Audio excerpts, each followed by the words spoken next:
नमस्कार, मी बाबा बेलापूरकर. आपण पाहत आहात एकजूट महाराष्ट्र न्यूज. अहिल्यानगर जिल्ह्यातील श्रीरामपूर शहरात नेवासा रोडवरील लक्ष्मीनारायण हॉटेलमध्ये शेखर दुबैया यांचा मुलगा आकाश दुबैया याची निर्गुण हत्या करण्यात आली. श्रीरामपुरातील संघटित गुन्हेगारीचा हा बळी ठरला. श्रीरामपूरमध्ये राजकीय आशीर्वादामुळे फोफावलेल्या संघटित गुन्हेगारीच्या निषेधार्थ तसेच या गुन्हेगारीचे श्रीरामपूर शहरातून तसेच तालुक्यातून समूळ उच्चाटन होण्यासाठी श्रीरामपुरातील सर्व नागरिकांनी 3 दिवस श्रीरामपूर बेमुदत बंदची हाक दिली. श्रीरामपूरकरांनी तिसऱ्या दिवशी रेल्वे स्टेशन जवळील मारुती मंदिरापासून ते भव्य मोर्चा काढला. या मोर्चात सर्व पक्षाचे कार्यकर्ते, पदाधिकारी तसेच विविध सामाजिक कार्य करणाऱ्या संघटनांचे कार्यकर्ते, पदाधिकारी मोठ्या संख्येने सहभागी झाले होते. हा मोर्चा मेन रोड, शिवाजी रोड असा जाऊन नेहरू मार्केट जवळ असलेल्या छत्रपती शिवाजी महाराज यांच्या पुतळ्याजवळ गेला असता त्याचे रूपांतर सभेत झाले. यावेळी विविध पक्षांच्या कार्यकर्त्यांनी, पदाधिकारी तसेच सामाजिक कार्य करणाऱ्या पदाधिकारी, कार्यकर्त्यांनी आपले मनोगत व्यक्त केले. यावेळी श्रीरामपूरचे आमदार हेमंत ओगले यांनी आपले मनोगत व्यक्त केले, ते आम्ही पुढे तुम्हाला दाखवित आहोत. आकाश दुबैया यांना भावपूर्ण श्रद्धांजली अर्पित करतो. छत्रपती शिवाजी महाराज यांच्या पुतळ्याच्या समोर आपण या ठिकाणी सर्वजण जमलो आहोत. श्रीरामपूरमध्ये ज्या काही घटना घडलेल्या त्या तर सगळ्यांनी सांगितलेल्या आहेत. परत मी त्या घटनांवरती बोलणार नाही.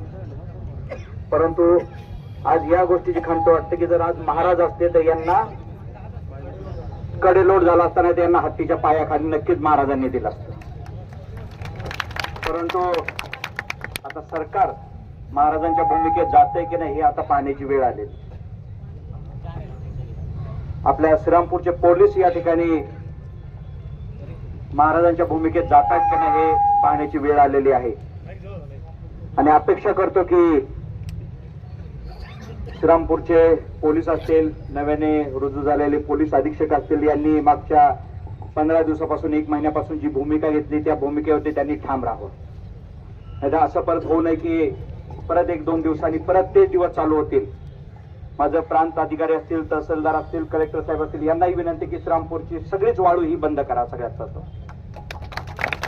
कारण या वाळूच्या माध्यमातून हे माफिया पोचले जात आहेत. आता अण्णांनी ती एक क्लिप वाजून दाखवली. इथं काही कोणी कोणाचा बाप नाही आणि इथं कोणी कोणाचा बाप व्हायचा प्रयत्न करू नये. श्रीरामपूरकरची आम जनता हीच इथली खरी बाप आहे आणि त्या जनतेच्या नादी कोणी लागू नये. कुणी काही बोलत असेल, काय असेल, आपल्याला त्याची काही भीती नाही. पहिल्या दिवसापासून मागच्या 1.5 वर्षापासून मी विधानसभेत पण ओरडतोय, रस्त्यावरती ओरडतोय, उद्याही ओरडणार. कुणी इथं येऊन दादागिरी करायची नाही. त्यांची दादागिरी असेल त्यांनी त्यांच्या बगलबच्च्यांना दाखवायची. आमच्यावरती, आम श्रीरामपूरकरांवरती जर कोणी दादागिरीचा प्रयत्न केला तर मागच्या 4 दिवसात आमच्या सर्व जनतेने, श्रीरामपूरकरांनी दाखवून दिलंय की आम्ही काय आहोत. आमचे छोटे छोटे व्यापारी ज्यांच्या हातावरती पोट आहे, मोठे व्यापारी ज्यांच्या लाखाने 2-2, 5-5, 10-10 लाखाचा ज्यांचा रोजचा गल्ला होता, अशांनी स्वयंस्फूर्तीने बंद ठेवलंय. 4-4 दिवस दुकानं बंद आहेत. सगळा पिंड ऑफ शाळा बंद आहेत. बार असोसिएशनचं मी धन्यवाद करेल की त्यांनी वकीलपत्रही घेतलं नाहीत आणि 2 दिवसापासून आमच्या बरोबर तेही सहभागी आहेत. त्याबद्दल मी बार असोसिएशन. कित्येक डॉक्टर आहेत, कित्येक व्यापारी आहेत, कित्येक डॉक्टरांचे फोन आले की आम्ही तुमच्या बरोबर आहोत, आम्हाला फक्त दवाखाना बंद ठेवता येणार नाही, परंतु जी काही भूमिका असेल तुमची श्रीरामपूरकर जनतेची त्याच्याबरोबर आम्ही आहोत. सर्व पेट्रोल पंप, कारण ती अत्यावश्यक सेवा होती, त्यामुळे आपण दवाखाने आणि मेडिकल यांना सांगितलं की तुम्ही बंद ठेवू नका, कारण त्यातून जर काही परिस्थिती निर्माण झाली तर ती चुकीची होईल. त्यांनी त्यांच्या पद्धतीने काम चालू ठेवलं. व्यापारी असोसिएशनचं सगळ्यात प्रथम धन्यवाद, कारण त्यांनी बंदची हाक दिली आणि त्यानंतर श्रीरामपूरमध्ये बंद चालू झाला. कारण मोठे व्यापारी आहेत आपल्याकडे, या व्यापाऱ्यांना असेल, आपली MIDC आहे, MIDC मध्ये या लोकांनी जाऊन त्रास दिलेला, छोट्या मोठ्या लोकांना लुटलेलं आहे. मोठे उद्योगपती त्यांना धमक्या देऊन त्यांच्याकडून खंडणी वसूल केली. कित्येक डॉक्टरांकडून वर्गणीच्या नावाखाली खंडणी वसूल करून यांनी या ठिकाणी धंदा मांडला होता. सगळेजण म्हणतात की आमचा याच्यामध्ये काही सहभाग नाहीये. अरे तुमचा सहभाग नाहीये, काही वेडी जनता नाहीये, काही दूध खोळे नाही घेत, सगळ्यांना सगळं दिसतंय. मांजरीने डोळे बंद करून जर दूध पित असेल तर ते कोण दूध पितंय तिला सगळ्यांना माहिती. बेलापूर असेल, दत्तनगर असेल, टाकळीभान असतील, ही मोठी गाव आहेत, त्याही गावांनी कडकडीत बंद पाळून यांचा निषेध व्यक्त केलेला. आज सर्व श्रीरामपूर तालुका, श्रीरामपूर विधानसभा, या ठिकाणी देवळाली, राहुरी इथूनही या ठिकाणी लोक आलेले आणि यांचा प्रत्येक ठिकाणी त्रास झालेला आहे. मला तर खूप सारे निवेदन आलेले आहेत यांच्यावरती अत्याचार झालाय, माझ्याकडे सगळे असे जे असे खिशात प्रत्येक ठिकाणी जागा राहिलेली नाही असे निवेदन माझ्याकडे आलेले आहेत की यांनी आमच्यावरती अत्याचार केलेला आहे, परंतु पोलिसांनी याची दखल घेतलेली नाही. माझी पोलीस स्टेशनला नम्र विनंती आहे. या ठिकाणी ॲडिशनल एसपी साहेब आहेत, मला वाटतं या ठिकाणी PI साहेब आहेत, जे काही DBचे 2-3 कर्मचारी आहेत त्यांच्याबरोबर जास्त पार्टनरशिप आहेत, त्यांची नावंही मला काही लोकांनी पाठवलीत. मी आपल्याला ती नावं सांगतो. अमोल गायकवाड, सागर बनसोडे आणि सागर पडोळे हे जे काही पोलीस असतील यांना इथून श्रीरामपूरमधून बाहेर घालवावं अशी विनंती. कारण शेवटी या लोकांमुळे जर ह्या गुंडांना जर ताकद मिळत असेल तर आम्हाला हे लोक इथं नकोय. यांना निलंबित करू नका, यांना बडतर्फ करा. कारण यांच्यामुळे जर श्रीरामपूरची आम जनता भयभीत होत असेल, हे पैसे आमच्या करामधून घेतात, यांचे पगार यांचे घरदार आमच्या करामधून चालतात, तरी त्यांना जर ते पुरत नसतील आणि आमच्या श्रीरामपूरच्या जनतेवरती जर अन्याय करत असतील तर ह्या तिघांना बडतर्फ करावं अशी मागणी मी ही पोलीस अधीक्षक आणि इथले उपअधीक्षक आहेत यांना करतो. आमची ही पूर्ण DBची टीम बदलावी आणि उपाध्यक्षकांनी ह्या 4-5 लोकांना बडतर्फ करावं पोलीस सेवेतून अशी या मोर्चाच्या माध्यमातून आम्ही त्यांना विनंती करतो. मागच्या 4 दिवसापासून श्रीरामपूरच्या सर्व जनतेने जी साथ दिली, सर्वजण आपण एकत्रित आलो तर त्याच्यामधून काय घडू शकतं याचं एक उत्तम उदाहरण आहे. इथं जात पात धर्म पक्ष सगळे बाजूला राहिलेले.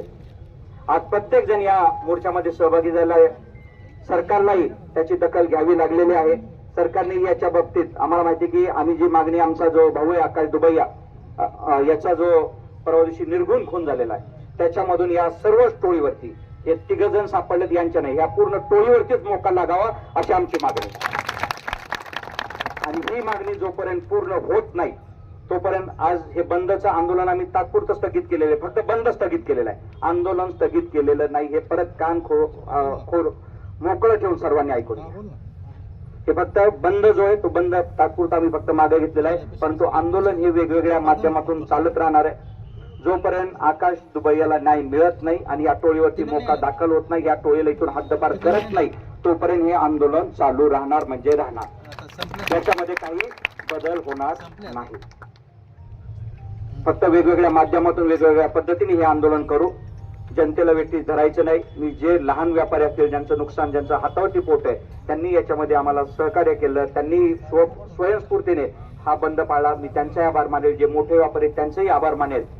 फक्त एकच विनंती जाता जाता सगळ्यांना सांगेल की आपली जी ही एकी हे सकल श्रीरामपूर, हे श्रीरामपूरच्या चांगल्यासाठी आपल्याला एकत्रित यावं लागेल. आणि भविष्यातही आपल्याला असं काही कोणाबरोबर झालं, तुमच्या आया बहिणी या ठिकाणी उपस्थित आहेत, अशा काही जर गोष्टी होत असेल तर कृपया कुणी अन्याय सहन करू नका. एक मिनिट, गडबड करू नका.